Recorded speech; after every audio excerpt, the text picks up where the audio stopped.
আসসালামু আলাইকুম। অনেকদিন পরে আপনাদের সামনে একটা ভিডিও নিয়ে আসলাম। তো এই ভিডিওতে আমি যেটা বলবো সেটা খুবই গুরুত্বপূর্ণ একটা বিষয়।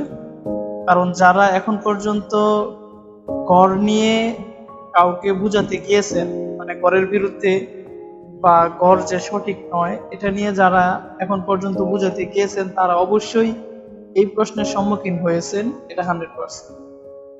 তো আমি সেই প্রশ্নটি নিয়ে এখানে দেখাই যে ওনারা বা অনেকেই বলে যে যদি 5 ফিটের কাছাকাছি থাকে তাহলে এটা গড় নেওয়া যায়, এতে কোনো সমস্যা হয় না।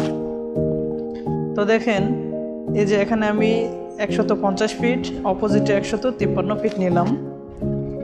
এরপরে হচ্ছে এখানে 100 ফিট এবং এখানে হচ্ছে 102 ফিট।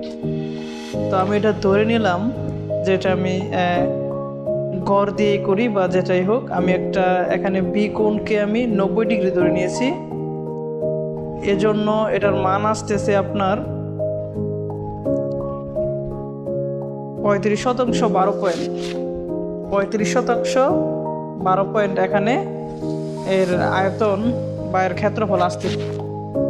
তো দেখেন, যারা কিনা এখন পর্যন্ত এটা নিয়ে ভাবেন শুধুমাত্র ততটুকুই যে এটা গড় নেওয়া যায়, ওদেরকে আমি এখানে দেখাইতেছি যে এখানে যদি আমি 90 ডিগ্রি না নিয়ে এখানে আপনার 80 ডিগ্রি নিতাম, তাহলে কিন্তু জমিটি এরকম হয়ে যেত।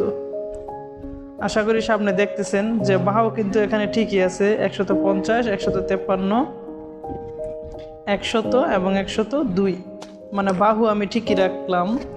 কিন্তু এখানে কোণ শুধুমাত্র 80 ডিগ্রি নেওয়ার কারণে এখানে হয়ে যাচ্ছে 34 ডিগ্রি 63 পয়েন্ট, মানে 35-12 থেকে এখানে 34 ডিগ্রি 63 পয়েন্ট, মানে প্রায় 70 পয়েন্ট জায়গা এখানে মাইনাস হয়ে গেছে।